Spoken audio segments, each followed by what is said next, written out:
Des questions à l'un ou à Merci d'avoir l'autre. été avec nous sur LFM Radio Regain. La matinale referme ses portes et je vous retrouve un petit peu plus tard pour un nouveau point sur l'actualité proche de chez vous à 12h10 et sinon la matinale demain matin de 7h à 9h. Place au bar de l'économie avec Florence Sueur.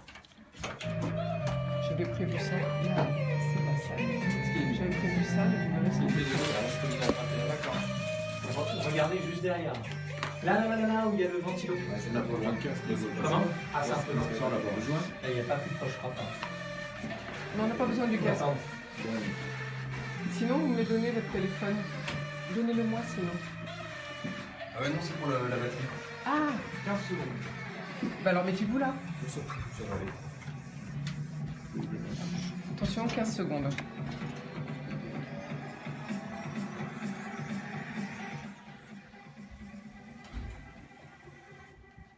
Bonjour à toutes, bonjour à tous, on est ravis de vous retrouver pour 90 minutes d'information. J'ai le plaisir de recevoir aujourd'hui Dominique Marceau. Bonjour maître. Bonjour. Vous êtes ancien bâtonnier de l'Ordre, vous avez été vice-président de la Conférence des bâtonniers de France, puis membre du Conseil national des barreaux. Vous avez présidé l'école des avocats du ressort de la Cour de Versailles, mais dans laquelle vous enseignez toujours et vous enseignez la déontologie. Vous intervenez notamment en droit des assurances, en droit de la circulation routière, en responsabilité médicale et en droit du voisinage. Donc avec vous, on en évoquera en tout cas deux. La bonne entente entre voisins, c'est important, le droit du voisinage. Et puis si on a le temps, à l'heure du salon de l'auto, le droit de la circulation routière, ça peut être bien de faire un petit rappel. À vos côtés, Michael Réau, bonjour. Bonjour Florence. En 2005, vous fondez la société Net Prestations à Angers pour créer une plateforme de veille stratégique sous le nom de SynDup. Et c'est ainsi d'ailleurs qu'on la trouve sur Internet, SynDup. Et avec vous, donc, nous parlerons d'intelligence économique, comment maîtriser son environnement stratégique, la réputation de son entreprise et l'importance des droits d'auteur, qu'on appelle maintenant d'ailleurs les droits voisins. Cette nouvelle directive européenne, nous allons donc vous l'expliquer ce matin. Alors Michael, le 11 septembre, bingo, vous décrochez 500 000 € grâce à BPI France et vous intégrez le réseau Excellence de la Banque des entrepreneurs. Donc, nous verrons aussi les prochaines étapes de votre structure. Eh bien, comme d'habitude, à 10h, nous rejoindrons Pascal Boniface pour sa chronique Comprendre le monde. Aujourd'hui, il reçoit Olivier Dallage, journaliste à RFI, spécialiste de l'Inde, pour son livre « L'Inde, désir de puissance », parce qu'on ne parle pas beaucoup de l'Inde, pourtant, c'est une grande puissance. Alors, bien sûr, comme d'habitude, c'est l'heure de la pépite musicale avant les infos du jour.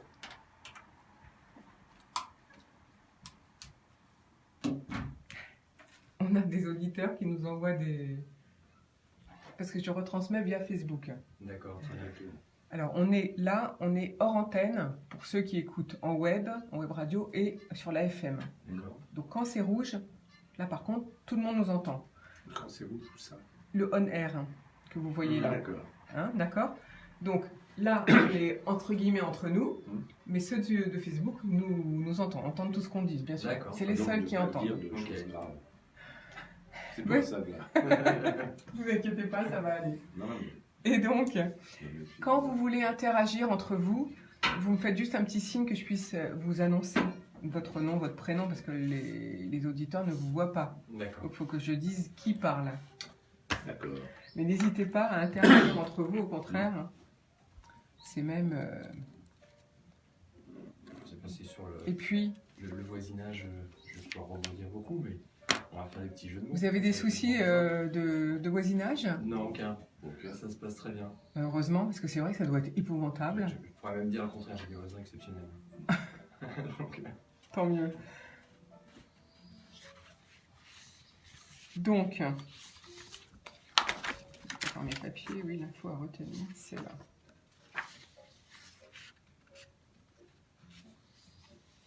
Alors, je vais préparer 3 infos. C'est la tragicomédie de l'Élysée avec la démission ou redémission. Est-ce que vous voulez commenter? Non.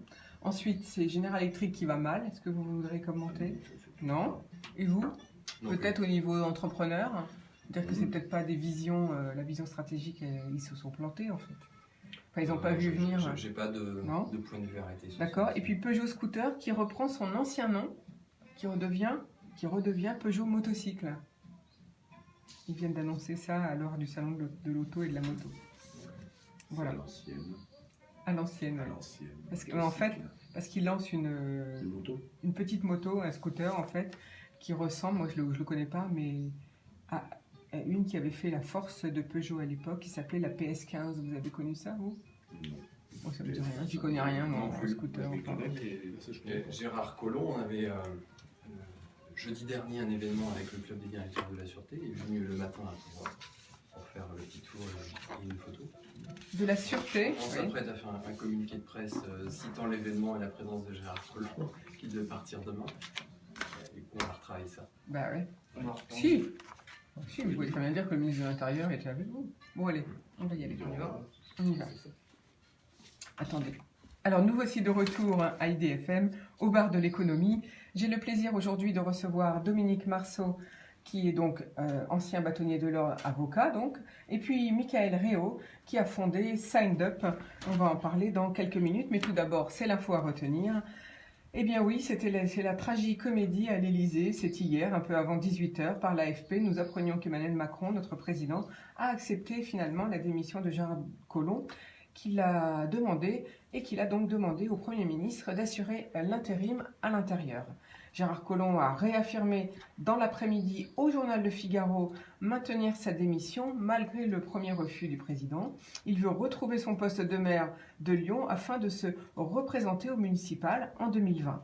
Aux côtés du ministre, durant cette interview réalisée place Beauvau, l'actuel maire de Lyon, Georges Képénékian, a confirmé au Figaro qu'il allait rendre les clés de la mairie à Gérard Collomb.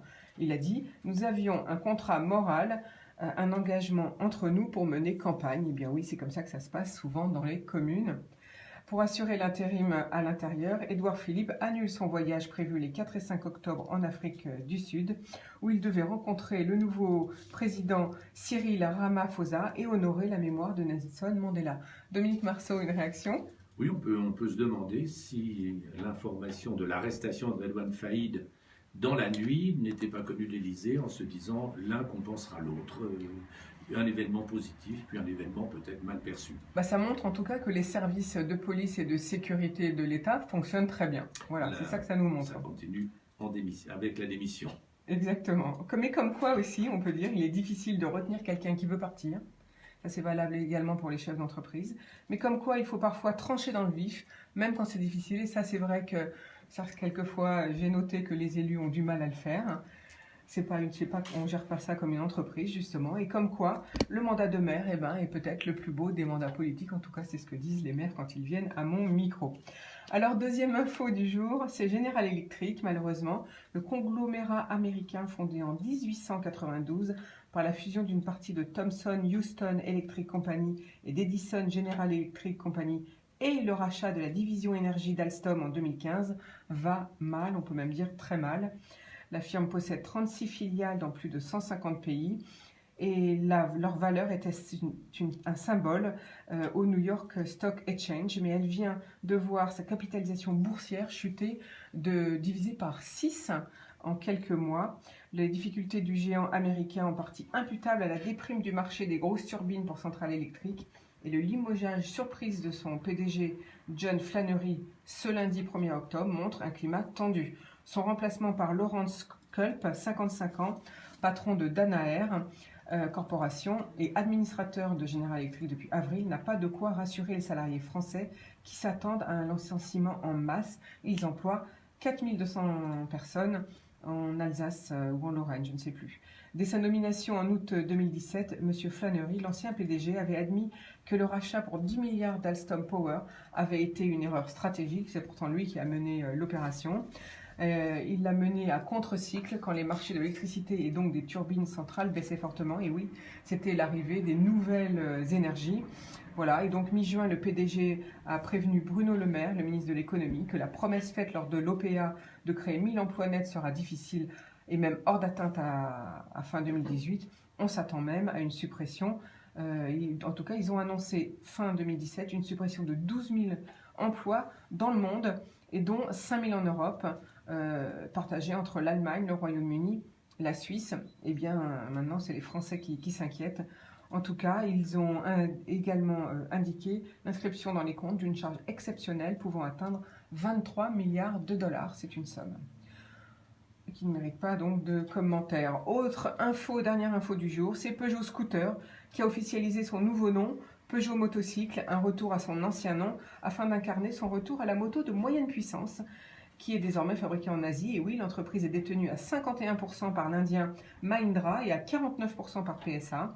Ils ont abandonné ce segment de marché dans les années 50, alors qu'elle fut à l'époque PSA le premier constructeur au monde d'un deux roues motorisé il y a plus d'un siècle. Donc j'ai hâte de voir cette nouvelle petite moto qui s'appelle la P2X. C'est un clin d'œil à ce qu'il paraît à la célèbre P515 qui était à l'entre-deux-guerres, donc peut-être un goût de vintage. Je vous laisse la découvrir.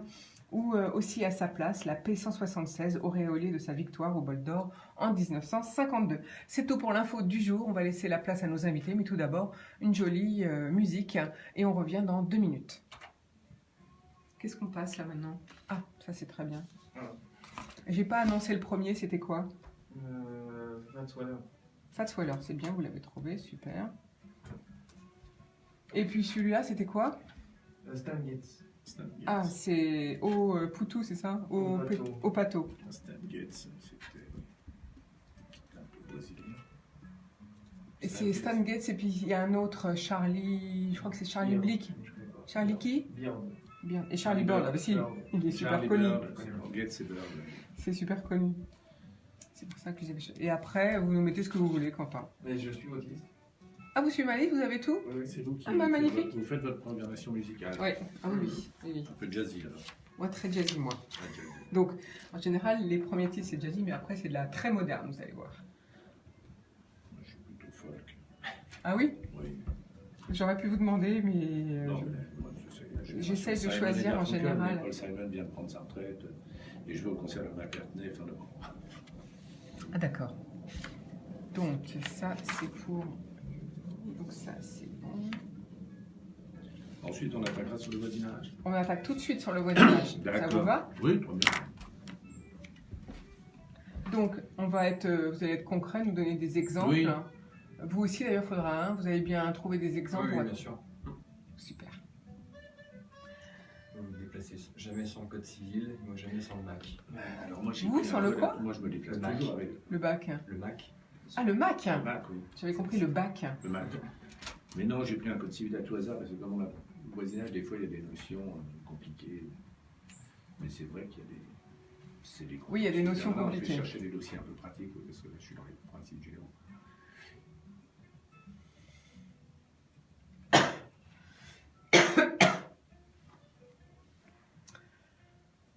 Donc vous allez nous faire rire avec certains litiges entre voisins et puis nous faire pleurer avec d'autres. Je vais chercher alors.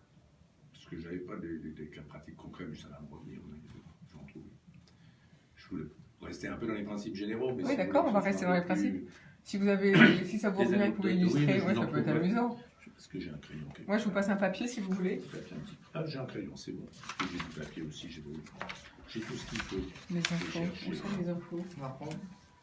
2 secondes. Ouais.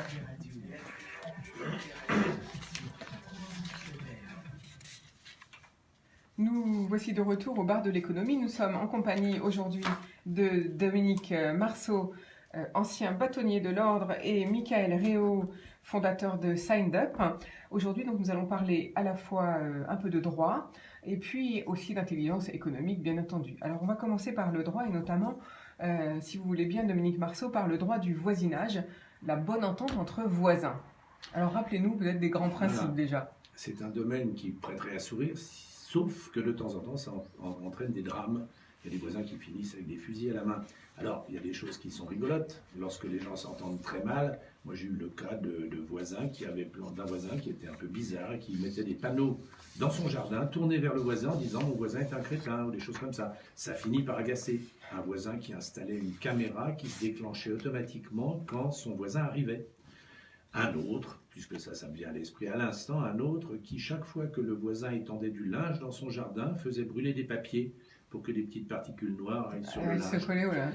Et bizarrement, ces gens-là viennent me voir en disant c'est un problème, comment faire, et les juges ne règlent pas complètement ce genre de problème parce qu'on ne peut pas être tous les jours. Il y a des gens à qui j'ai dit vous finirez par vendre votre maison, ils étaient très étonnés, ils ont fini par le faire. Donc vous voyez que c'est un domaine qui prête parfois à sourire et parfois ça devient tragique. je passe sur les problèmes, alors là qui sont encore plus compliqués, de servitude. Vous savez, on est dans un vieux département avec des traditions qui remontent au siècle dernier. Oui, parce que je n'ai pas dit, mais c'est en Val d'Oise que vous avez exercé toute votre carrière. J'ai exercé à Pontoise, et donc on avait dans notre ressort le Vexin français, la France profonde.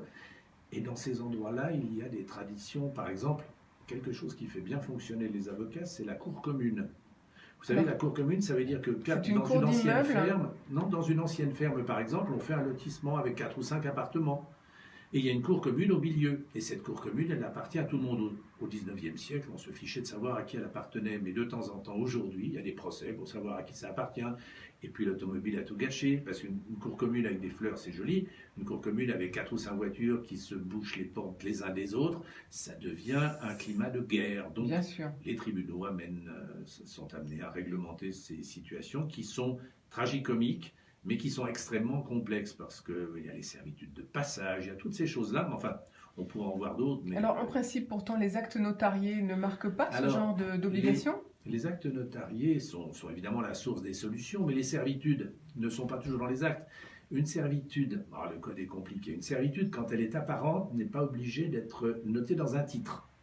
Par contre, lorsqu'elle est dissimulée, c'est-à-dire que c'est un droit de passage, ça ne se voit pas, elle doit être obligatoirement indiquée dans le titre de propriété. Mais des fois, ce serait trop beau, elle est dans le titre de l'un des propriétaires et pas dans le titre de l'autre.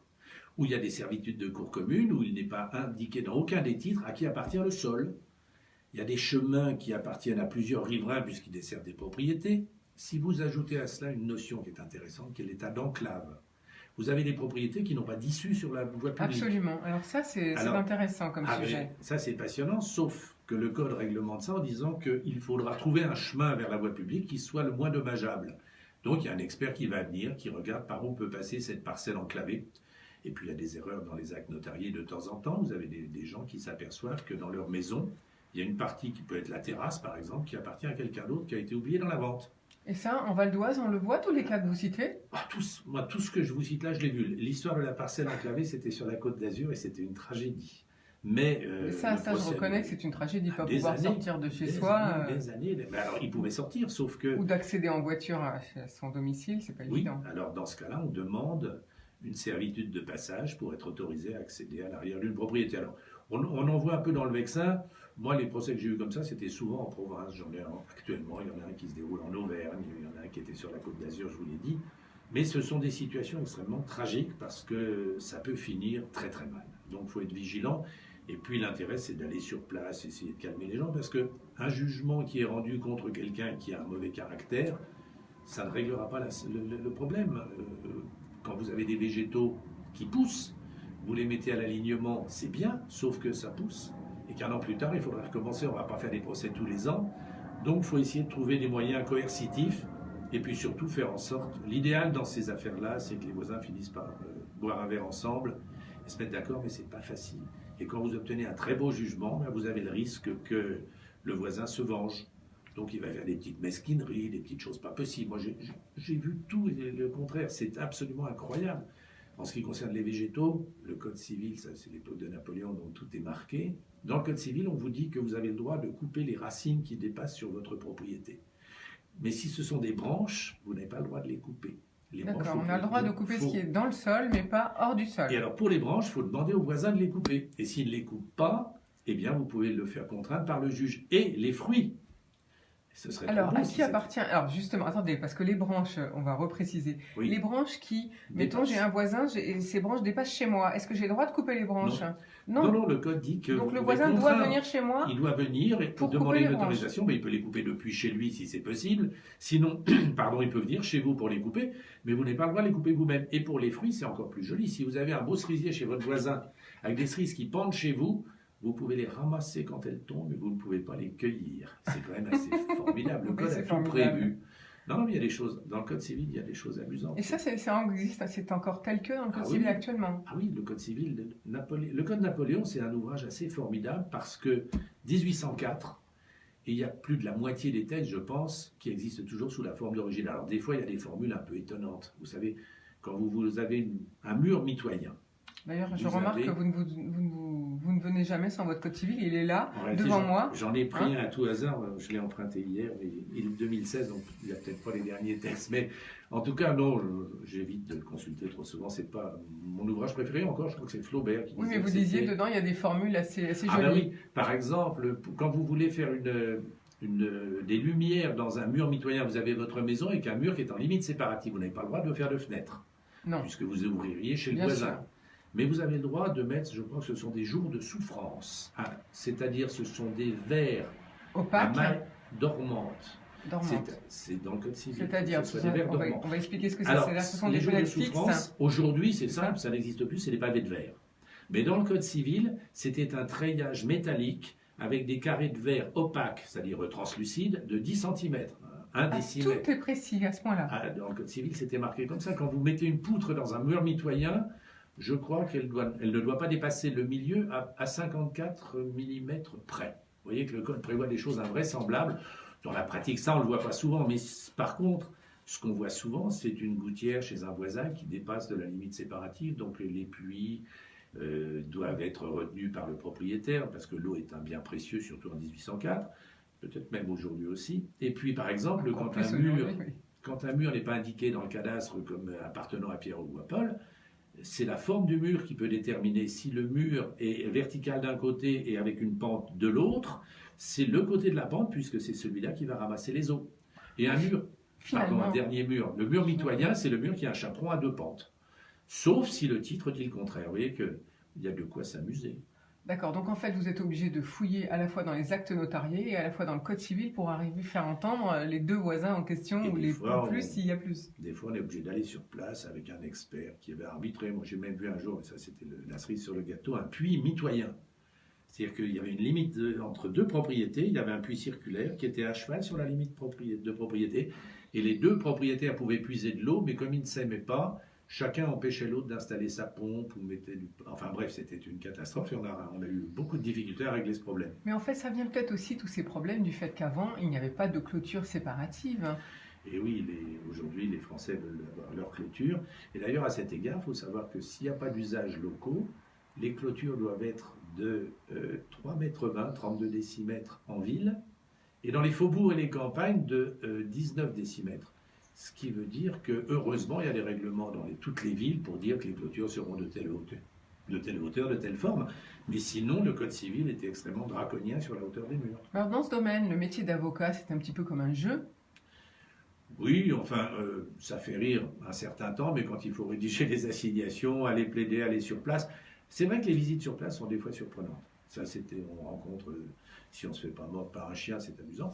Mais non, ça a un côté anecdotique, mais on se retrouve devant les juges et les gens en souffrent beaucoup. Alors. Dominique Marceau, on va faire tout de suite une nouvelle petite pause musicale et puis on revient tout de suite parler des droits, de la bonne entente entre voisins qu'on appelle le droit du voisinage et puis un petit peu, si on peut, le droit de la circulation routière. Si vous voulez.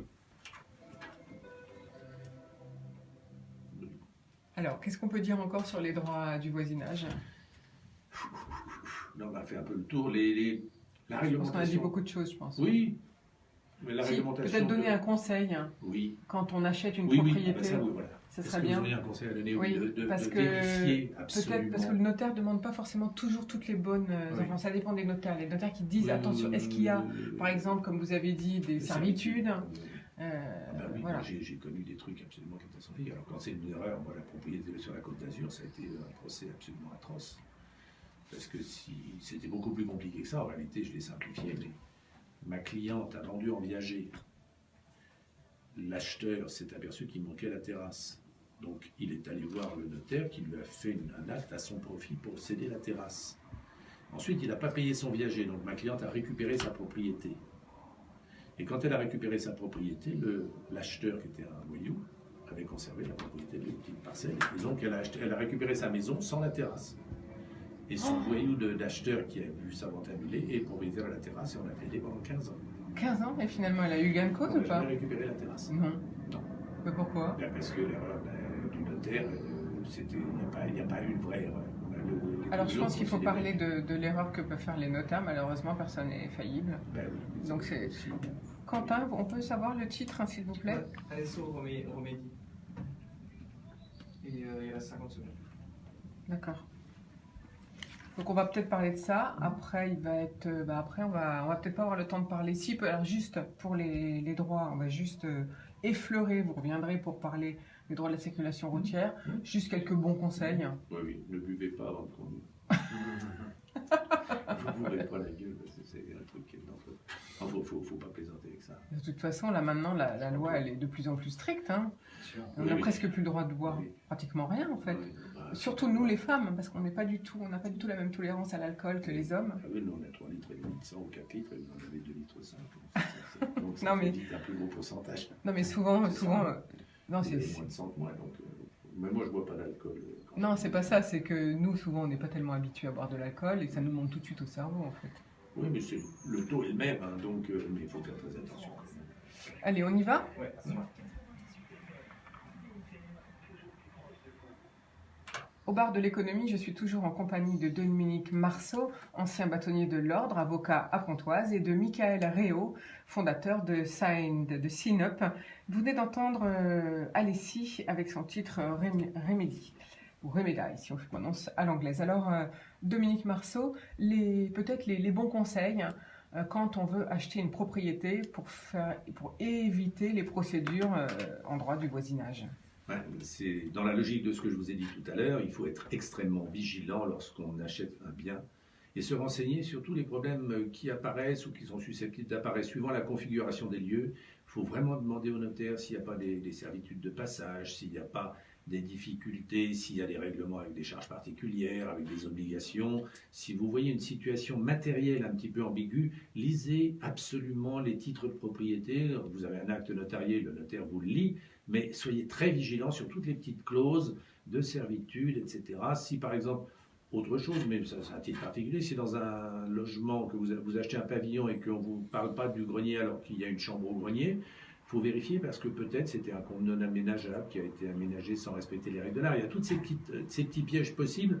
Quand on achète un bien, je ne vous dis pas d'aller voir un avocat, vous avez un notaire qui va s'en occuper, mais soyez très vigilants, lisez soigneusement et surtout dès que vous voyez marqué servitude, soyez très prudent parce que ça veut dire plein de choses. Et puis, si vous avez des clôtures en mauvais état, si vous avez des choses comme ça, méfiez-vous. Et puis, ce qui est très difficile, mais je ne sais pas comment faire, mais il faut se renseigner peut-être un peu sur l'environnement, le voisinage. Des fois, Voilà, il y a savoir des à choses côté qui de se qui savent. on habite. Peut-être aller parler un peu avec les gens du quartier en disant on se projette de venir par ici, est-ce que le quartier est sympathique?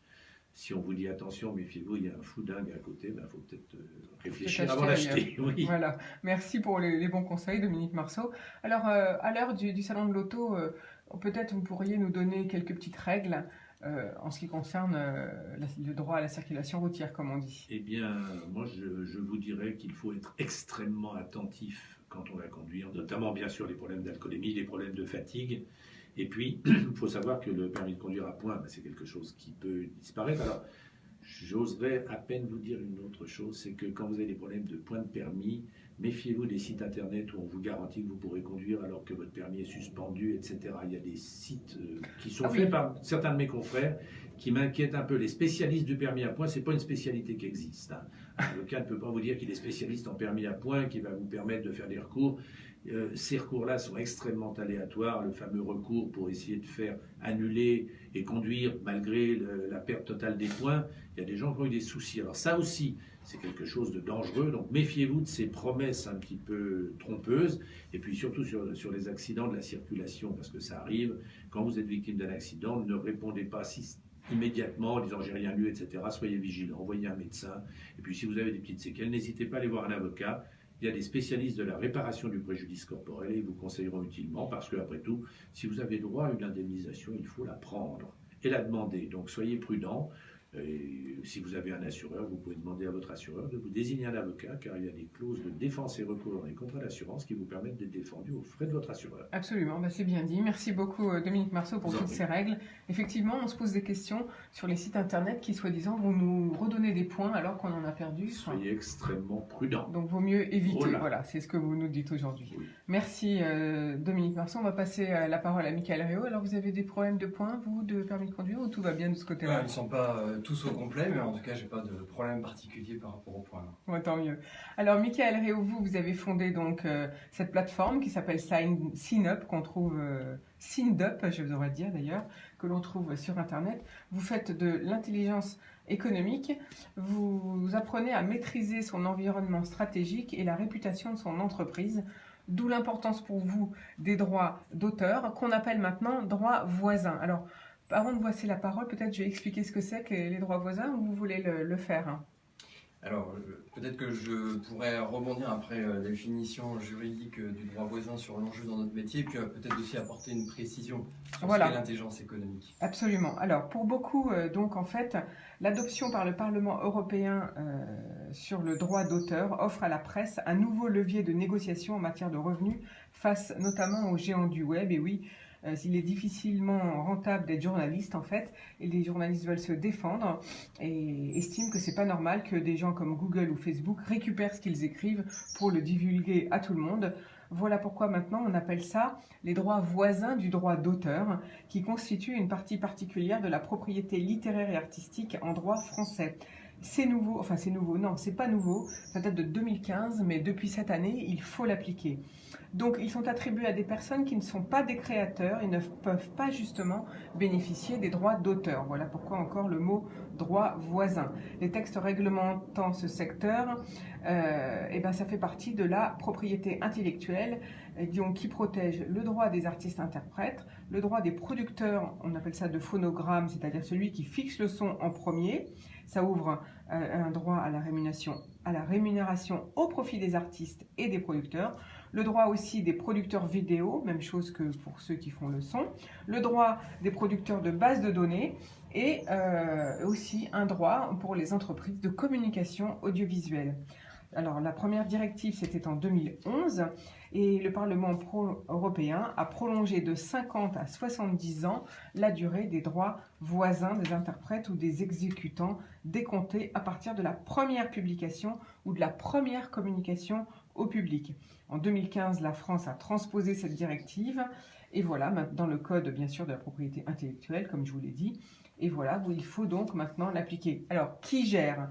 Eh bien c'est la SPRE, la Société pour la perception de la rémunération équitable, je ne vais pas m'étendre, mais aussi pour les artistes et les musiciens, c'est l'ADAMI, beaucoup connaissent l'ADAMI, aussi la SPEDIDAM, autre pour les artistes-interprètes, et puis il y a aussi pour les producteurs la SCPP, la Société civile des producteurs phonographiques, et puis la SPPF pour les producteurs de phonogrammes en France.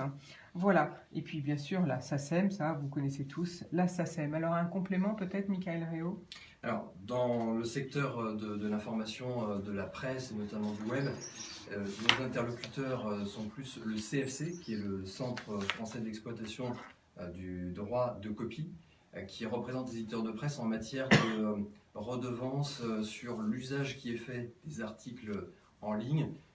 Leur métier historique, c'est également la collecte de droits vis-à-vis des photocopies, beaucoup dans les entreprises, les administrations, et par extension donc sur le monde numérique qui, depuis un certain nombre d'années, a évidemment explosé.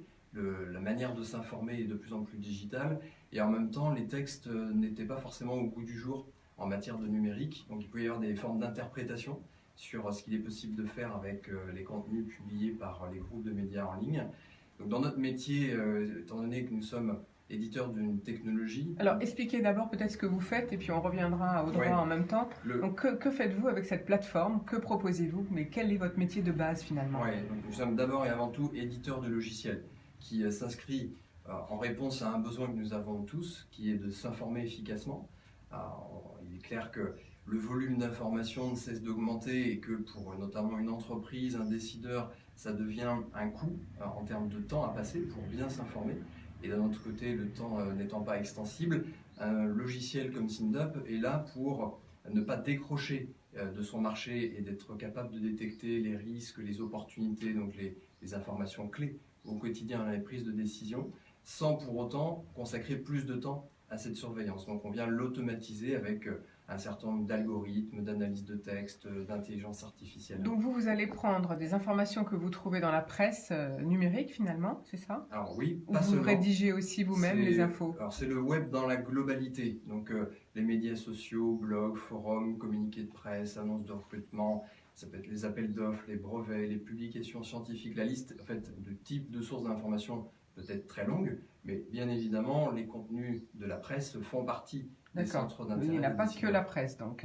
Et donc si vous faites ça à la demande des clients, finalement, vous adaptez selon son besoin d'information. Alors, en pratique, ce sont nos clients qui utilisent notre outil pour être totalement autonomes au quotidien dans la manière de s'informer qui évolue en permanence. Il y a toujours des nouveaux projets à conduire, des nouvelles veilles réglementaires par exemple à mettre en place ou des veilles commerciales, mieux connaître ses clients, son secteur d'activité en général. C'est un sujet qui est très mouvant. On doit en permanence réévaluer ces axes de veille et donc l'utilisateur est totalement autonome à pouvoir faire ce paramétrage. Alors pourquoi pour vous, en fait, droit voisin ou droit d'auteur, ça ne change pas vraiment grand-chose? Alors en fait, on a anticipé cette évolution réglementaire en passant un accord avec le CFC en juin dernier, qui est le fruit de plusieurs Donc années c'est le syndicat de la de copie, discussion. hein, c'est ça? Alors qui est en relation avec les syndicats de la presse, mais qui est une entité dont le métier est justement de gérer la collecte des redevances, puis ensuite, en accord avec les différents syndicats, d'assurer une De la redistribution redistribution. selon une règle qui est définie en amont. Donc cet accord a permis vis-à-vis des entreprises qui utilisent des outils pour faire leur veille, qui sont de plus en plus nombreuses, moyennant 45 € par mois, d'avoir officiellement, grâce à des contrats commerciaux avec le CFC, une autorisation pleine et entière de la veille réalisée sur les contenus publiés sur les sites de presse. Et sur Internet en général, Voilà, sur donc, l'Internet. Finalement, le droit voisin qui va donner des outils juridiques supplémentaires aux grands médias pour notamment mettre la pression aux GAFA et aux moteurs de recherche, nous n'avons pas souhaité être en posture de réaction à des évolutions réglementaires, mais plutôt de construire la pérennité de ce marché, puisque les entreprises ont besoin de s'informer efficacement et ont surtout pas intérêt à ce qu'il y ait des défaillances dans les services de veille. Et donc en passant des accords commerciaux, ça permet de ne pas rentrer dans une guerre juridique ou technologique, puisqu'il faut savoir qu'aujourd'hui les sites de presse déploient des technologies efficaces. Des robots, en fait, ce sont des robots qui Ce sont tournent des pour nous empêcher anti-robots, d'aller voir en fin de compte. l'information, c'est C'est ça? ça, des anti-robots qui sont en mesure de bloquer les robots de Google, les robots de tous les systèmes qui font de la recherche et de la D'accord. veille sur Internet. Ce qui Donc leur ça, c'est permet de transparent. reprendre un peu la possession du trafic Ça, sur leur site. C'est transparent, on ne le voit pas. C'est totalement transparent. En pratique, c'est simplement le résultat d'informations qui ne remontent pas. Et donc, c'est un peu comme mettre des œillères aux décideurs en entreprise qui comptent sur ces systèmes numériques pour être bien informés. Et donc, il est important que le canal de communication et les accords passés entre le monde de la technologie et les producteurs d'informations soient pérennes, soient sains, et ça nécessite donc un accord commercial et non pas uniquement des guerres technologiques et juridiques. Oui, donc en fait, ce que vous dites, c'est qu'il vaut mieux être acteur de la protection et finalement avoir une certaine éthique, une certaine valeur pour utiliser l'information, mais en tout cas payer ce qu'il faut à ceux qui l'ont... Oui, c'est ça, en fait, c'est tout simplement le marché qui gagne en maturité. Au départ, tout le monde va un petit peu à sa façon dans son métier, et puis finalement, la chaîne de valeur se clarifie, les acteurs discutent et deviennent complémentaires. C'est ce qui est en train de se passer et c'est plutôt relativement positif. Alors revenons un petit peu à votre métier, donc avec cette plateforme, donc je rappelle c'est SynDup. Qu'est-ce qu'on vous demande? Donnez-nous des exemples de ce que demandent vos clients finalement. Alors, exemples concrets. la stratégie d'une entreprise, elle est diverse et multiple en Bien fonction sûr. des directions métiers avec lesquelles on discute. En pratique, les principaux cas d'usage sont aussi bien la veille sur la concurrence, savoir ce qui se passe chez les concurrents et d'être en mesure de réagir en conséquence. Les évolutions réglementaires également.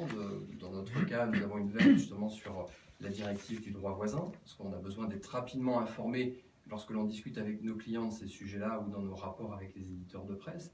C'est la veille commerciale, mieux connaître ses clients d'une part, mais aussi détecter des opportunités d'affaires pour les entreprises, d'arriver avant la concurrence. Il y a vraiment un enjeu dans notre métier de réactivité. L'information, elle est largement disponible.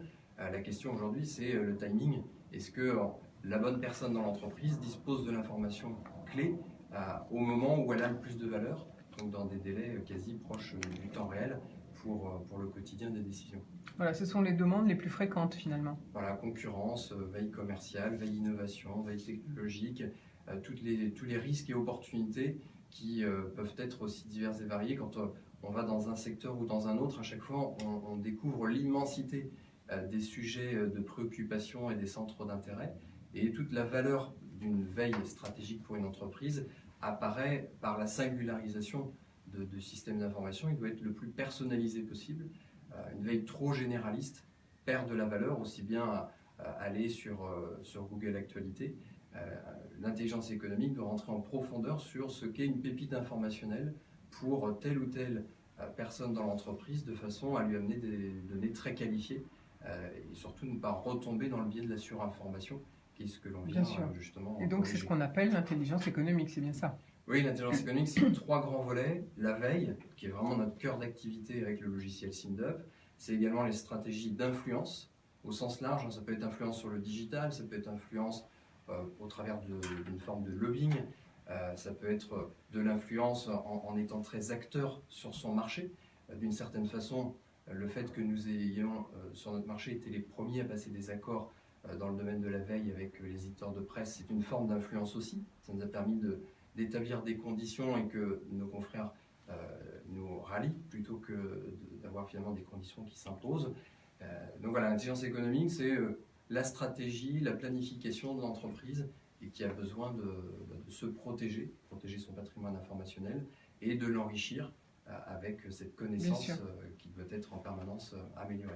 On va passer la parole à Dominique Marceau. Oui, juste un mot pour vous dire que si le monde de la toile est en train de s'organiser, de se réguler, il existe des domaines concurrentiels, des domaines conflictuels, et un avocat généraliste, moi je serais incapable de conseiller utilement une société dans ce domaine. Mais il y a un grand nombre maintenant d'avocats très spécialisés dans ce domaine qui vous conseilleront parce que les conflits sont difficiles à régler, surtout que très souvent il y a des gens qui ne sont pas sur notre territoire, etc. Donc tous ces problèmes-là nécessitent des spécialistes et il y en a dans chaque barreau. Il suffit de demander aux ordres d'avocats pour avoir un avocat spécialisé dans ces matières. Oui, et c'est vrai que par exemple, il faut aller sur le site du barreau de son département et là, on peut chercher des avocats selon leur spécialité. Tout à fait, on a des renseignements précis et puis si vous ne les obtenez pas sur les sites, vous pouvez consulter également l'ordre des avocats en téléphonant à l'ordre qui vous renseignera. Voilà, l'ordre des avocats, il ne faut jamais hésiter à les contacter. Vous les appelez.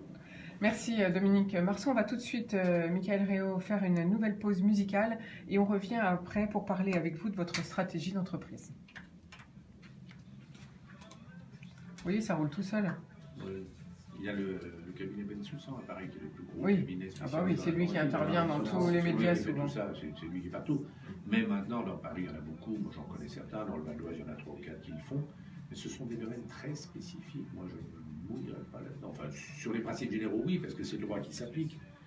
Mais les solutions techniques, pratiques, quand il faut saisir, faire fermer. C'est beaucoup de jurisprudence. Oui, il y a beaucoup de choses jurisprudentielles. C'est les principes généraux du droit. N'hésitez pas, Dominique, à réintervenir quand vous voulez. Oui, n'hésitez pas. Ok. Alors, en fait, Michael, vous, j'ai remarqué, c'est en 2004 que vous avez commencé à... Vous étiez alors étudiant encore? Non, je venais de 3 ans d'expérience dans un incubateur. Vous aviez démarré une autre entreprise ou c'est celle-ci? Le métier d'entrepreneuriat. C'était celle-ci déjà à la base? Non, c'était un incubateur, une société angevine. Vous étiez salarié d'un incubateur, oui, on a beaucoup travaillé sur les salles de marché en temps réel à l'époque. Et également, on était un journal 100% en ligne, ça s'appelait angers-journal.fr. Donc ça a été un peu ma deuxième école après une formation informatique industrielle. Et puis l'âme entrepreneuriale était présente très tôt. Donc quand cette aventure s'est terminée, j'ai créé avec plusieurs projets et en l'occurrence. Donc vous avez des cofondateurs? Vous n'êtes pas tout seul? Non, j'ai créé tout seul au départ. Tout seul. Et puis ensuite, au fil des années, les autres branches d'activité sont devenues c'est ça que vous allez me raconter. Et là, effectivement, nous sommes aujourd'hui une douzaine d'associés sur toutes ces structures. Une douzaine d'associés? Ah oui. Répartis sur différentes entités. D'accord. Donc, vous allez nous parler de ça. 4-5 créations et après sur des prises de participation, des rapprochements. Vous allez nous parler de ça pour qu'on arrive à, donc, aux 500 000 euros que vous venez d'avoir grâce à BPI France. Et puis en dernier, on parlera de l'actualité des différents salons. Donc là, il est 47. Là, on est en train d'entendre Thomas Dutronc, si je reconnais, avec Comme un Manouche, un de ses derniers titres, un extrait de son dernier album. C'est bien, hein, Thomas Dutronc. Il y en a un autre que j'aime bien dans les jazzman, dans les jeunes, là, c'est Belmondo, Vous connaissez pas? Et c'est la contrebasse, lui, j'adore la contrebasse. On reprend, ok. Oui, parce que là, il nous reste plus que nous. On est très minuté avec l'interview de Pascal Boniface. À 10h pétante, il faut que ça parte.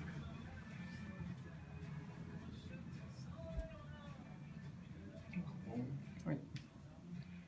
Alors, vous avez reconnu, eh bien, c'est un extrait du nouveau titre de Thomas Dutronc. Et j'ai choisi Comme un Manouche. Il faut aller acheter son disque, il vient de sortir. Je suis désolée, aujourd'hui, j'ai oublié la chronique RH. Donc, malheureusement, vous n'allez pas entendre la chronique de Georges-Olivier Carré. Ce sera pour la semaine prochaine. Je suis désolée, Olivier, ce matin, je suis partie trop vite. Voilà. Alors, on continue avec Michael Réau parce que son aventure d'entreprise est intéressante. Michael, donc, je rappelle que votre plateforme de veille stratégique, donc, l'intelligence artificielle, comme on dit le mot à la mode, s'appelle SynDup, mais en fait, votre entreprise, l'aventure démarre en 2004. Alors, racontez-nous un petit peu le processus entre 2004 et maintenant. Alors, il y a eu en 2004 une période très créative avec beaucoup de projets dans les cartons, donc le lancement de plusieurs développements en parallèle. Certaines activités ont très vite été commercialisées, d'autres, comme c'est le cas avec SynDup, ont nécessité beaucoup plus de R&D. Il y a eu 5 années de recherche et développement sur cette technologie de façon à relever les challenges d'intelligence artificielle, d'analyse de texte automatisé et bien d'autres choses pour arriver sur le marché en première version en 2009 et une commercialisation véritablement dès 2010. Donc 2004-2009, là vous ne pouvez rien commercialiser, c'est que de la recherche et du développement, donc que du coût finalement. C'est que du coût. Autofinancé avec des prestations de digitalisation des entreprises, avec le lancement d'autres services tels que transfert de fichiers, des plateformes également. Donc en fait, vous arrivez à vendre un peu de services aux entreprises? Exactement, et donc toutes ces branches d'activité, c'est aussi la force du numérique, on peut entreprendre beaucoup de choses en parallèle, au fil du temps été structuré avec un premier rapprochement avec un associé, puis nous avons décidé de mieux structurer encore cette démarche multistructure. Donc 2004-2009, vous êtes tout seul, vous créez ça tout seul. Voilà. Et à partir de 2009, vous vendez des parts pour avoir de nouveaux associés finalement. Oui, alors entre-temps, il y a eu d'abord des rapprochements capitalistiques, puis des co-créations d'entreprises. Mon associé qui s'appelle Michael également dans la holding InWest, nous avons désormais une dynamique de groupement. À la fois, nous avons réuni nos structures communes et puis pris des participations dans des sociétés complémentaires pour aujourd'hui être associés dans une douzaine de sociétés, du digital et du B2B, ça veut dire des services aux entreprises. Donc pour faire fonctionner cette plateforme, vous êtes 12 finalement, 12 entreprises. Chaque entreprise est autonome, a sa propre équipe au quotidien dans la commercialisation et les développements.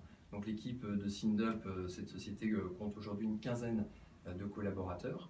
Et puis chaque autre société ont leurs équipes. Il y a à peu près 110-115 collaborateurs dans les différentes sociétés. Alors à partir de 2012, vous ouvrez à plusieurs langues, c'est ça? C'est ça, le début de l'internationalisation qui est passé par le produit. Il fallait que à la fois les sources d'information mais aussi l'interface du logiciel répondent aux besoins de nos clients, notamment grands groupes ayant des filiales à l'étranger. Et au fil du temps, c'est la commercialisation qui s'est internationalisée sur différents pays, à la fois par opportunité des contacts qui arrivaient. Voilà, vous avez fait comme les Américains, c'est l'opportunité qui crée l'installation. C'est ça, et quand on sent que sur un marché, ça répond un peu plus, on se positionne et on devient proactif. C'est le cas sur le Canada par exemple, sur Singapour de plus en plus, sur l'Afrique et l'Europe. Ça, c'est vos prochains développements? Oui, qui sont en cours et que l'on va continuer d'accélérer, et le financement de BPI France que l'on a récemment annoncé va nous aider sur ce plan également du développement international. Voilà, donc comme je l'ai dit en introduction, vous venez vous allez avoir 500 000 € pour continuer votre développement grâce à BPI France. Alors les 500 000 euros, vous les dédiez à quoi? C'est quoi les Alors, prochaines étapes? c'est deux parties, à la fois la R&D, qui est le nerf de la guerre dans notre Voilà, continuer dans à notre domaine. améliorer le moteur de recherche. On continue d'investir en intelligence artificielle, en machine learning. On développe très activement la partie mobile pour, dans notre secteur, se rapprocher toujours plus du décideur qui est beaucoup sur le terrain et en mobilité. Et puis le développement de l'international qui nécessite bien évidemment des moyens de structuration des équipes commerciales, d'études de marché, d'adaptation du marketing. Alors qu'est-ce qui vous manque maintenant? C'est quoi? Vous cherchez du personnel? Quels sont vos besoins actuellement? Alors, le recrutement, il est permanent sur à la fois des profils en business développement. Il faut toujours Donc c'est type saisir toutes commercial. les opportunités qui sont nombreuses et donc il faut des équipes derrière pour accompagner les clients dans la signature, la fidélisation. Donc équipe commerciale, également sur la partie technologique, donc des profils développeurs à la fois ce qu'on appelle dans notre jargon front et back office, et puis dans le marketing, dans la communication.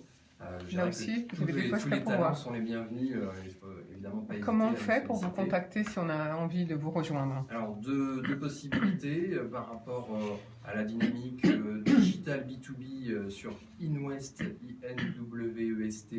qui est le site internet qui présente l'ensemble de nos activités, et spécifiquement sur SINDUP, la veille stratégique, sindup.com. Merci Michael. Alors on va quand même parler un petit peu de plusieurs actualités d'ailleurs qui vous concernent parce que il y a des salons auxquels vous allez être présents.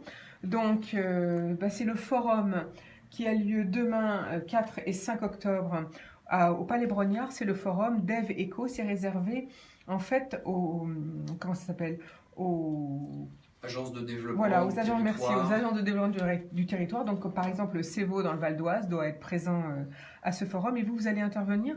Voilà, sur le grand journal de l'actualité qui est à 14h pour parler de l'intelligence territoriale, qui est un des axes de l'intelligence économique, donc en faveur du développement de l'attractivité, de la compétitivité des territoires, attirer les investissements, que ce soit étrangers, les implantations, favoriser le tissu économique. Voilà.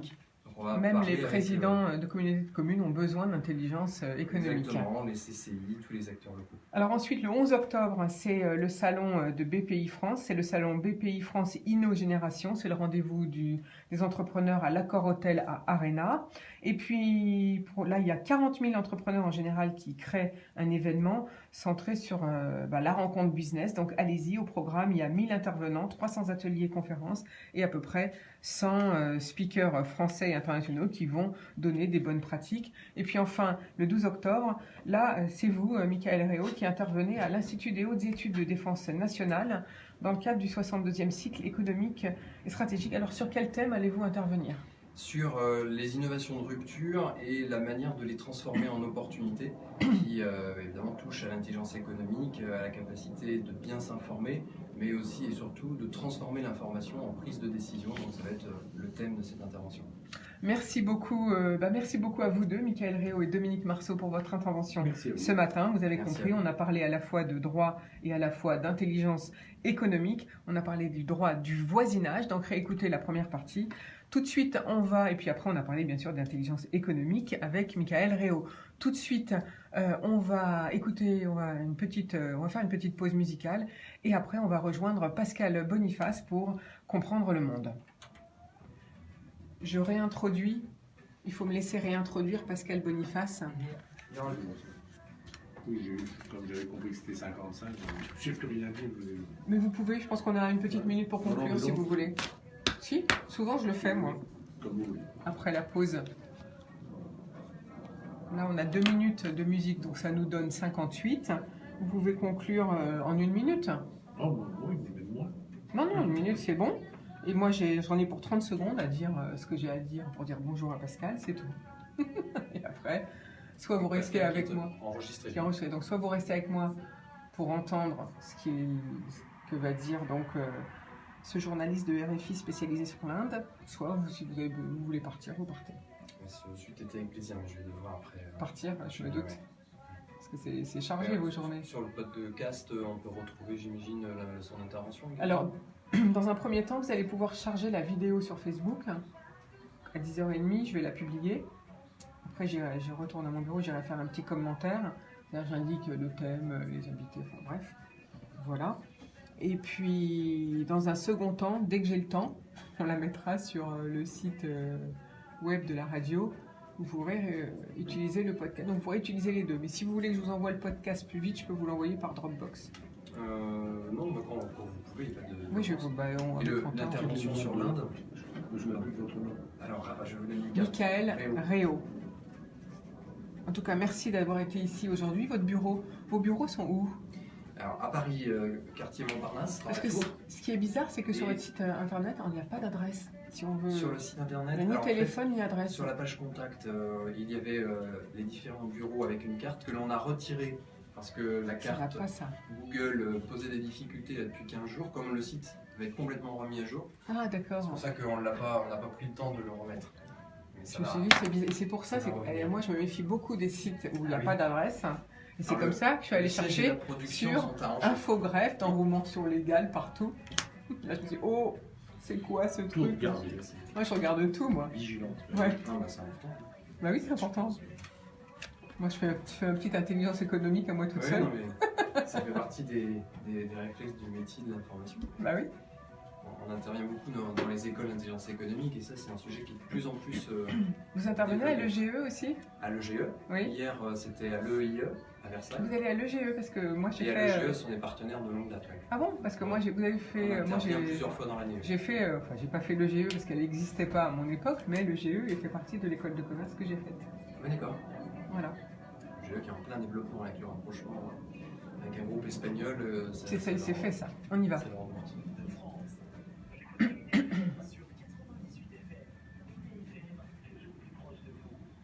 Vous venez d'entendre Zaz avec là aussi un de ses derniers titres et c'est sympa, c'était Que Vendra. Alors Dominique Marceau, en tant qu'avocat, peut-être mettre un petit mot de conclusion. Oui, bien quand j'entends Michael Réau, je m'aperçois qu'il y a des nouveaux métiers, des nouvelles professions, des nouvelles approches et que ce monde de l'informatique doit être aussi le nôtre. Et les avocats, je vous rassure, ils sont aussi, il y a des formations, on a du e-learning, on a aussi des veilles informatiques. On a eu un petit peu plus de mal parce que l'avocat a une image un peu poussiéreuse, mais on n'est plus chez Daumier, là. On a tous des écrans sur nos bureaux et j'ai écouté ça avec beaucoup d'intérêt. Je suis heureux de voir créer une nouvelle profession et je pense que l'avocat de demain ne sera pas le même que celui que j'ai été et qu'il doit suivre tout cela avec vigilance, d'autant qu'il y a la justice prédictive qui arrive. Voilà, Alors, vous voyez avis aux qu'il y en jeunes aura. étudiants. Surtout, ne perdez pas contact avec l'intelligence artificielle. Merci Dominique Marceau. On va tout de suite rejoindre Pascal Boniface pour sa chronique Comprendre le monde. Il reçoit Olivier Dallage, journaliste à RFI, spécialiste de l'Inde, pour son livre L'Inde, désir de puissance. Bonjour Pascal. Plus fort. Spécialiste de l'Inde, il a d'ailleurs consacré un ouvrage à cela aux éditions Armand Collin, L'Inde, désir de puissance. Olivier Dallage, bonjour. Bonjour. En fait, on parle assez peu de l'Inde lorsqu'on est en France. La Chine est souvent évoquée et on a l'impression que l'Inde est moins visible. Est-ce que vous pensez réellement qu'il y a un moindre intérêt de la France ou des Français pour l'Inde ?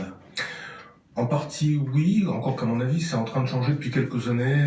Les principaux médias ont désormais des correspondants. Je pense à France 2, qui a un bureau depuis maintenant une dizaine d'années, qui envoie des reportages. Et c'est vrai que l'Inde est largement associée à des projets touristiques, davantage que une réflexion sur sa place dans le monde, contrairement à la Chine, qui depuis quand même assez longtemps est une grande puissance internationale. Je pense que c'est en train de changer, mais il y a aussi autre chose, c'est que l'Inde appartient historiquement à la sphère d'influence anglo-saxonne, et que ça n'est que très tardivement que l'Inde, en tant qu'objet politique, est venue intéresser progressivement un certain nombre de journalistes et de chercheurs, mais pas assez. On va séparer l'entretien en deux parties, voir d'abord les aspects internes de politique intérieure, de société indienne, et puis les aspects de politique étrangère. Alors, l'Inde se définit elle-même comme la première ou la plus grande démocratie du monde. Est-ce que ce qualificatif est justifié ? Il est justifié, il est encore justifié, je dirais. Alors, démocratie imparfaite, et depuis toujours, parce que il y a de la corruption, parce qu'il y a de la violence politique, notamment au niveau local, il y a des achats de voix, il y a tout ça. Mais c'est une démocratie malgré tout fonctionnelle, en ce sens que un gouvernement peut être chassé par des élections, par le fait que la justice, aussi lente et aussi compliquée soit-elle, est un régulateur réel, et notamment la Cour suprême, qui joue un rôle très très très important dans ce pays, puisque la Cour suprême donne des instructions même au gouvernement en lui donnant plusieurs semaines ou plusieurs mois pour prendre des décisions sur un sujet. Donc oui, ça reste une démocratie, mais démocratie où on voit des tendances qui la rapprochent de ce qu'on appelle maintenant les démocraties illibérales, comme ça peut être le cas en Hongrie, en Turquie, voire en Israël. Et le gouvernement actuel a certainement cette tendance-là. Ça ne remet pas en cause le fondement démocratique du pays, mais certainement dans la pratique, il y a des évolutions qui peuvent être préoccupantes à bien des égards. Si le BJP du Premier ministre Modi a gagné les élections, c'est aussi un peu par un rejet de l'historique parti du Congrès pour la corruption, mais en même temps, il n'y a-t-il pas un paradoxe que cette grande démocratie soit une sorte de hiérarchie dynastique, de pouvoir dynastique au parti du Congrès, puisque c'est la même famille qui, depuis 4 générations, occupe les rênes de ce parti et a très longtemps dirigé le pays? Oui, bien entendu, c'est une anomalie.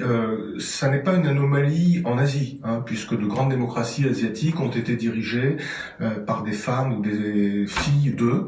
Je pense au Sri Lanka, je pense aux Philippines, Bangladesh,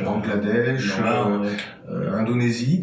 Et donc, ça n'est pas perçu comme anormal. Et il faut le reconnaître, une certaine demande d'une partie de la population pour ce type de fonctionnement qui reproduit en quelque sorte un fonctionnement, j'allais dire patriarcal, oui, essentiellement patriarcal, mais ça peut inclure également des femmes qu'on retrouve dans les entreprises, dans un fonctionnement global. Bon, ayant dit cela, c'est une anomalie, mais c'est une anomalie acceptée puisqu'il y a des gens qui votent et qui choisissent ce mode de fonctionnement. Et comment expliquer ce recours, cette tradition familiale très prégnante en Inde et effectivement dans d'autres pays asiatiques? Je n'ai pas la réponse, je constate. On a oublié le Pakistan aussi avec la famille Bhutto. Alors, ça n'est pas universel puisque d'autres partis, en revanche, qui leur sont opposés, n'ont pas nécessairement ce mode de fonctionnement, mais peut-être parce qu'ils ne sont pas restés assez longtemps au pouvoir et que dès l'instant où un responsable ayant des enfants qui aspirent à rentrer dans le système politique serait assez longtemps au pouvoir, on verrait peut-être à son tour cette famille produire ce genre de phénomène. En tout cas, Nehru n'est pas le premier, le Nehru que nous connaissons, qui a accompagné Gandhi et qui est devenu Premier ministre de l'Inde après l'indépendance, n'est pas le premier. Son père était président du parti du Congrès, l'avocat Motilal Nehru. Donc ça fait même 5 générations. D'accord. Nehru, donc, qui était le père d'Indira Gandhi, et il y a souvent des confusions sur le nom, Indira Gandhi n'étant pas la fille du Mahatma Gandhi. Alors, la vie politique en Inde, c'est 2 grands partis, le BJP, le parti nationaliste de Modi, et le parti du Congrès. Modi est vraiment tient bien les rênes du pouvoir? J'y reviendrai dans un instant, mais l'Inde, ça n'est pas 2 grands partis et de moins en moins. C'est-à-dire que depuis déjà assez longtemps, des partis régionaux sont aux affaires dans les États, parce que l'Inde est un pays fédéral, il y a 29 États. Par exemple, au Tamil Nadu, ça fait déjà assez longtemps que c'est un parti nationaliste tamoul qui est aux affaires et qui n'a rien à voir ni avec le BJP ni avec le parti du Congrès. Au Bengale occidental, qui a longtemps été dirigé par les communistes, depuis un certain nombre d'années déjà, cet État est dirigé par le Trinamool Congress, qui est une dissidence du Congrès, mais qui n'a plus rien à voir avec le parti du Congrès. Ayant dit cela, les 2 grands partis nationaux qui sont présents dans tout le pays sont effectivement le parti du Congrès, mais de moins en moins, et le BJP qui au départ était présent essentiellement dans ce qu'on appelle la ceinture hindi, la Hindi Belt, dans le nord de l'Inde, mais qui s'est nationalisé.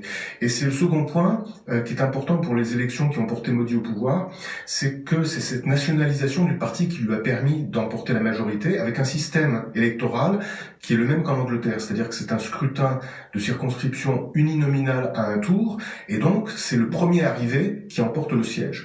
Je dis ça parce que en 2014, le BJP n'a eu que 31% des voix, mais il les a eu bien répartis nationalement, et c'est ce qui lui a permis d'obtenir pour la première fois une majorité absolue. Alors aujourd'hui, il a la majorité absolue dans la chambre basse, la Lok Sabha, ce qui ne lui était jamais arrivé. Il est probable qu'il va l'avoir à la Chambre haute lorsque un renouvellement interviendra au mois d'avril prochain. C'est la conséquence d'élections régionales qu'il a gagnées, un peu comme notre Sénat en France. Et il contrôle 19 des 29 États de l'Inde. Donc, d'une certaine manière, il est dominant. Et pourtant, il y a une certaine fragilité dans ce pouvoir, ainsi qu'on l'a vu très récemment lors des élections dans l'État de Gujarat, qui est l'État de Modi, où le BJP dirige depuis déjà plusieurs décennies, et qui n'a maintenu son pouvoir que d'extrême justesse, puisque dans une quinzaine de circonscriptions, le siège n'a été acquis qu'avec 200 à 2000 voix d'écart seulement, au moment même où le Congrès faisait une remontée assez spectaculaire dans cet État qui pourtant est traditionnellement acquis à Modi. Alors vous parliez vous-même de démocratie libérale pour désigner la façon dont l'Inde est gouvernée. On sait que Modi avait disons pas protesté contre des exactions anti-musulmans, que son parti est considéré comme n'étant pas favorable, voire hostile aux musulmans, en même temps des restrictions des libertés. Est-ce qu'il y a vraiment une dérive autoritaire comparable à celle que l'on peut voir par exemple en Turquie ou dans d'autres pays? Pas au point de la Turquie, mais la tendance est celle-là. Il faut surtout souligner l'organisation extraordinaire du BJP, à la fois en s'appuyant sur le RSS, qui est une milice fondée dans les années 20, un peu sur le modèle fasciste, qui défend le nationalisme hindou, mais qui ne fait pas de politique, mais qui contrôle l'idéologie quand même du parti dont Modi est le dirigeant, qui d'ailleurs lui-même vient de ce fameux RSS, et il a surtout une armée de partisans qui interviennent sur les réseaux sociaux et qui intimident tous ceux qui expriment la moindre critique à l'encontre de ce gouvernement. En face, le Congrès n'est plus que l'ombre de lui-même, et de ce point de vue-là, il a un gros retard à rattraper s'il veut pouvoir espérer retourner au pouvoir. On parle souvent, lorsqu'on évoque l'Inde, on évoque les castes, elles n'existent plus officiellement, mais pourtant, juridiquement, on a quand même le sentiment qu'elles ont toujours un rôle sociétal très fort. Elles ont un rôle sociétal très fort, et elles existent juridiquement en ce sens que c'est la discrimination qui est interdite, et la Constitution prévoit des compensations en fixant des quotas pour les castes les plus basses, les hors-castes, c'est-à-dire les intouchables, et également les indigènes, ceux qu'on appelle les adivasi, autrement dit des aborigènes. Et alors, au fil des années, d'ailleurs, ces quotas qui favorisent les basses castes et qui leur ont permis de jouer, pour certains de ces membres, un rôle important dans l'industrie, dans la politique, c'est les castes intermédiaires qui se sont sentis discriminés. Et donc on a inventé d'autres concepts, les autres castes arriérées, qui bénéficient également de quotas. Il a fallu que la Cour suprême dise que pas plus de 50% des postes de l'administration ou des entrées à l'université pouvaient être concernés par les quotas, parce que les castes supérieures se sont à leur tour révoltées en disant « mais on peut plus rien faire ». Et il y a eu des suicides par le feu dans les années 70 à la suite de ces modifications législatives. Il y a des partis de castes qui, dans l'Uttar Pradesh, je pense en particulier au parti de Mayawati Kumari, qui a dirigé ce grand État, le plus grand État de l'Inde pendant un certain nombre d'années, ça n'est plus le cas. Et donc, encore une fois, on voit bien que les partis qui sont censés incarner l'intérêt général au-delà des divisions de la société sont grignotés par des partis qui représentent des intérêts ethniques, de caste. Et dans ces élections au Gujarat dont on parlait tout à l'heure, ce qui a été la faiblesse du BJP de Modi, c'est que une caste qui les avait soutenus, les nationalistes hindous pendant très longtemps, une caste de Gujarat, les Patels, s'est sentie à son tour discriminée et a demandé à avoir des quotas que le gouvernement ne leur a pas donné, et du coup ils ont fait un retournement d'alliance en s'alliant avec le parti du Congrès. On voit que c'est quand même très très compliqué et que cette mosaïque est quand même une mécanique de précision délicate à gouverner. Diriez-vous que l'Inde est un pays à la fois élitiste et injuste?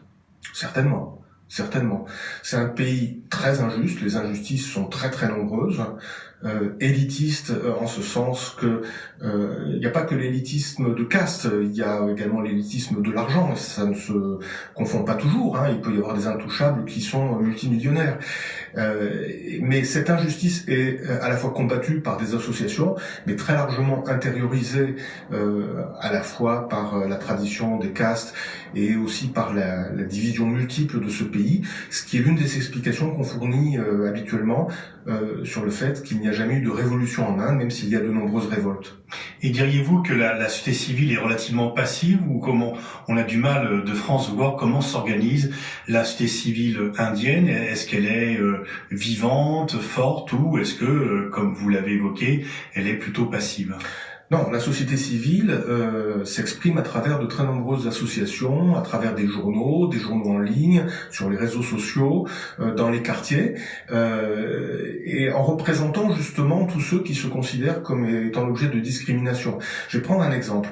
Dans la ville de Bombay, il y a un quartier qu'on appelle Dharavi, qui a longtemps été présenté comme le plus grand bidonville d'Asie. En fait, ça n'est plus tout à fait un bidonville, c'est comme les camps palestiniens, les camps toiles ont été remplacés par du dur, et voilà.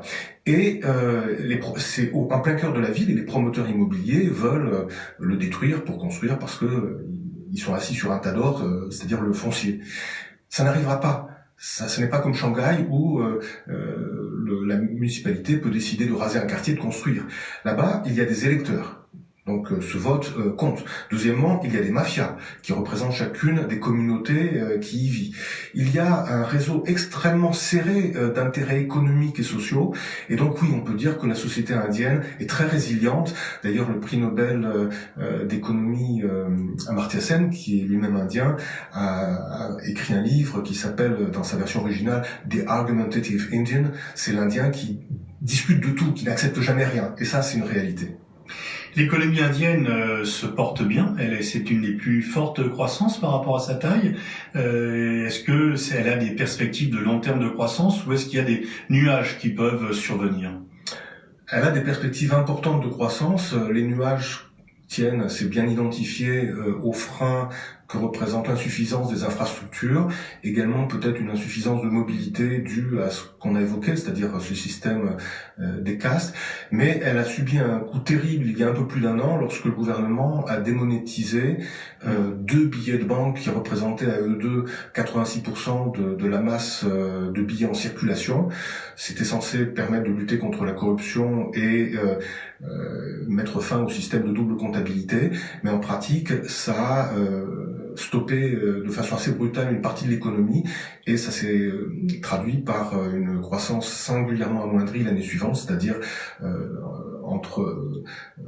l'essentiel de l'année 2017 où ça a perdu plus d'un point de croissance par rapport à ce qui avait été envisagé. Alors il y a toujours cette comparaison entre le match entre l'Inde et la Chine.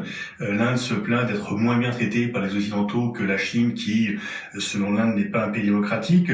Comment voyez-vous ce duel au sommet entre ces deux géants asiatiques qui sont les deux pays les plus peuplés du monde? Sur le plan économique et démographique, l'Inde va dépasser en population la Chine sans doute aux alentours de 2025. Elle a une population jeune. La population de la Chine est vieillissante. Il y a un dynamisme en Inde qui commence à manquer un petit peu à la Chine.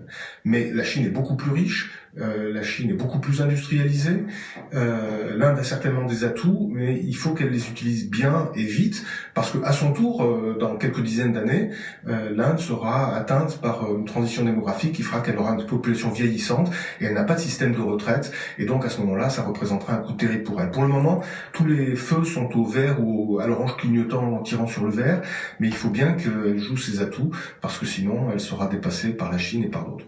Sur le plan diplomatique, où en sont les relations entre New Delhi et Pékin? C'est compliqué, parce que depuis la guerre de 1962, l'Inde redoute la Chine. La Chine ignore l'Inde, au mieux est irritée, ou la traite avec condescendance. Le fait que l'Inde ait maintenant l'arme nucléaire et procédé à des tirs sérieux, soit équipé de missiles et se renforce en matière d'armement, l'Inde était l'an dernier le plus grand acheteur d'armes de la planète, devant l'Arabie Saoudite, commence à préoccuper la Chine, surtout depuis la tension qui est intervenue sur un plateau de l'Himalaya à la frontière du Bhoutan et sur le territoire du Bhoutan en août dernier. Les Chinois n'avaient pas vu venir cette détermination indienne. Il s'agit d'une frontière qui est toujours disputée, qui n'a jamais vraiment été reconnue. Mais justement, les Chinois pensaient qu'ils avaient la main haute là-dessus, c'est-à-dire qu'ils pouvaient énerver l'Inde en déplaçant ici ou là des soldats. Ils ont vu que les Indiens, à leur tour, pouvaient jouer ce jeu. Et on voit dans la littérature stratégique chinoise un changement de ton. Pour la première fois, la Chine est perçue autrement que comme un voisin irritant, mais potentiellement comme une menace. Cela dit, les deux pays ne se sont pas fait la guerre, ils n'ont pas l'intention de la faire, leur économie en dépend, et ils sont bien obligés de coopérer dans beaucoup d'autres domaines. Il y a aussi une épine dans la chaussure, dans le pied de l'Inde, c'est le Cachemire. Certains font même une comparaison entre une situation palestinienne avec une population occupée qui commence à se révolter de plus en plus violemment contre la présence militaire indienne. Il y a un durcissement dans le dossier du Cachemire. Alors, il est parfaitement exact que les Pakistanais, et plus particulièrement l'armée et les services pakistanais, se servent du Cachemire comme d'un talon d'Achille pour l'Inde et soutiennent des terroristes qui ont des camps en territoire pakistanais. Ça, c'est indiscutable. Ce qui n'est pas discutable non plus, même si beaucoup d'Indiens font mine de pas le voir ou ne le voient tout simplement pas, c'est que la situation au Cachemire, en effet, rappelle un territoire occupé. La présence de l'armée est partout, et ce sont des soldats qui viennent de partout en Inde. Ce ne sont pas des soldats du Cachemire. Et donc ce sentiment, quand il y a des checkpoints et que les jeunes du Cachemire sont contrôlés par des soldats qui viennent du sud de l'Inde, ils ne se sentent pas du tout concernés, il n'y a pas de rapport, ils ignorent, les regards sont très parlants, ils ignorent les soldats, ils passent à côté comme s'ils ne les voyaient pas. Et c'est un petit peu ce qu'on voit en Cisjordanie avec les soldats israéliens. Ils sont bien obligés de faire avec, naturellement. Et surtout, il n'y a pas de solution politique, puisque dans l'atmosphère de surchauffe nationaliste actuellement, toute concession est vue comme une concession au Pakistan. Et le Pakistan fait pas grand-chose non plus pour aider la situation.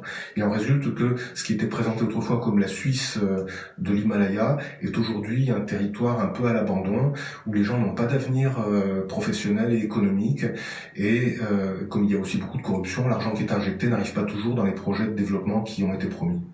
Alors l'Inde se voit comme la 6e puissance mondiale, elle est candidate au Conseil de sécurité, elle joue la carte américaine, l'alliance entre l'Inde et les États-Unis vous paraît-elle solide? Ça n'est pas une alliance. Aux États-Unis, on a souvent du mal à comprendre ça. L'Inde, dans son ADN, ne veut pas d'alliance, elle veut une autonomie stratégique. C'était vrai à l'époque de Nehru, c'était vrai à l'époque de sa fille Indira Gandhi. Il y a quand même une carte américaine qui est jouée de façon plus forte. Bien entendu, mais ça n'est pas une alliance en ce sens que dans la conception américaine d'ailleurs occidentale d'une alliance, même si c'est pas toujours respecté, quand on est allié, eh bien on suit l'allié dans ses difficultés et dans les décisions. On a bien vu tout récemment sur la question du transfert de l'ambassade américaine à Jérusalem que l'Inde, ça dit de la même façon que les Français ou les Britanniques, a voté contre ce transfert, enfin, a voté la résolution qui condamnait le transfert. Malgré un très fort rapprochement avec le BJP entre l'Inde et Israël. Absolument. En ce moment même, Netanyahou se trouve en Inde. C'est le deuxième chef de gouvernement israélien à se trouver en Inde. Le premier avait été Ariel Sharon en 2003. Modi a fait une visite il y a quelques mois extrêmement réussie en Israël. Il n'est pas allé en Palestine. Il doit s'y rendre prochainement, car les Indiens veulent absolument découpler leur relation avec Israël de leur relation avec les Palestiniens. Ils ne veulent pas être otages d'un conflit qui ne les concerne pas. Et donc, tout en réaffirmant les positions traditionnelles, le rapprochement est très réel, mais il ne faut jamais perdre de vue que pour les Indiens, c'est leur intérêt, et seulement leur intérêt, qui détermine leur position. Et c'est une erreur de considérer qu'une alliance est envisageable dans ce cas de figure. Et malgré tout, malgré ces ambitions internationales de l'Inde, on voit il y a un corps diplomatique qui est très peu développé. On entend peut-être moins souvent l'Inde sur les grands sujets internationaux par rapport à ses ambitions affichées. Le corps diplomatique est limité, c'est en train d'être corrigé, ils sont en train de recruter, mais il y a un système de recrutement extrêmement élitiste pour le corps diplomatique indien. C'est un petit peu une ENA qui serait faite juste pour les diplomates, et d'ailleurs dans le cursus de formation, on leur apprend encore à monter à cheval et à jouer au polo comme à l'époque des Britanniques, ou alors si ça n'est plus le cas, c'est très récent. Donc ils sont en train de rattraper ça, mais il y a aussi la conviction profonde que l'Inde ne doit pas se mêler de problèmes qui ne sont pas les siens, qui n'affectent pas ses intérêts stratégiques fondamentaux. C'est contradictoire avec le fait de demander d'être membre permanent du Conseil de sécurité, puisqu'un membre permanent du Conseil de sécurité s'occupe de problèmes qui ne sont pas les siens, du moins les problèmes des autres sont les siens. C'est une contradiction dans notre culture à nous, mais quand on discute avec les Indiens, certains l'admettent, mais d'autres disent non, pas du tout. Et on prend l'exemple, par exemple, du Proche-Orient, qu'ils appellent l'Asie de l'Ouest, et ils disent, regardez, vous les Occidentaux, vous intervenez sans arrêt. Qu'est-ce que vous avez réussi ?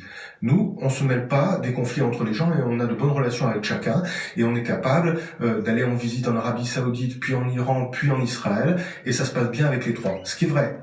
Et donc la remarque qu'ils font sur les pays interventionnistes que sont les Occidentaux ou les Russes doit être prise en compte, même si bien entendu s'abstenir en permanence n'est pas une solution quand on est au Conseil de sécurité. Est-ce que vous pensez que l'Inde a les moyens de ses ambitions? Ou est-ce qu'elle se donne les moyens de ses ambitions d'être cette 6e puissance mondiale?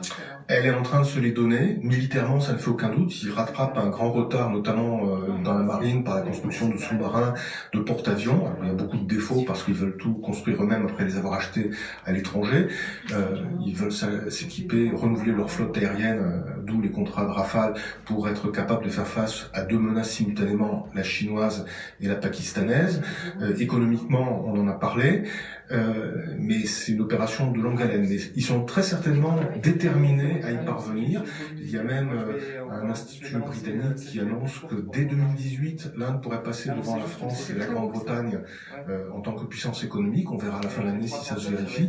Et certainement, elle est déjà dans ces eaux-là. Et pour finir, dernière question, l'Inde, malgré sa taille, malgré sa population, a des résultats catastrophiques aux Jeux Olympiques en sport. Comment expliquer ce manque d'appétence de l'Inde pour les compétitions sportives? Est-ce que là encore, c'est le système des castes qui joue dans le fait de ne pas vouloir se dépasser? Non, c'est l'absence d'infrastructures publiques, c'est-à-dire que il n'y a pratiquement aucun équipement collectif public comme des piscines, comme des terrains de sport appartenant à des collectivités pour jouer, pour se baigner, etc. Enfin, faire la natation, il faut aller dans des clubs qui sont par définition élitistes. Il y a aussi une culture sportive assez monomaniaque autour du cricket et un des rares médaillés. Un champion de tir avait déclaré qu'il fallait supprimer les pages sportives des journaux pour les remplacer par des pages de cricket parce que ce serait plus conforme à la réalité. C'est en train de changer aussi, mais ça n'est pas une priorité nationale manifestement. Merci Olivier Dallage de ce tour d'horizon assez large sur les questions de politique intérieure et diplomatique de l'Inde. Merci Pascal Boniface également pour cette chronique hebdomadaire Comprendre le monde. On vous retrouve mercredi prochain. Chers auditeurs, notre émission arrive à sa fin. On va vous faire écouter, on va partir avec quelques musiques, c'est de la guitare, vous allez voir, de magnifiques artistes mexicains, Rodrigo et Gabriela pour leur titre Hanuman. Et moi, je vous retrouve bien dès demain pour une nouvelle émission. Nous serons avec le préfet de Sarcelles. Bonne journée à tous, à demain.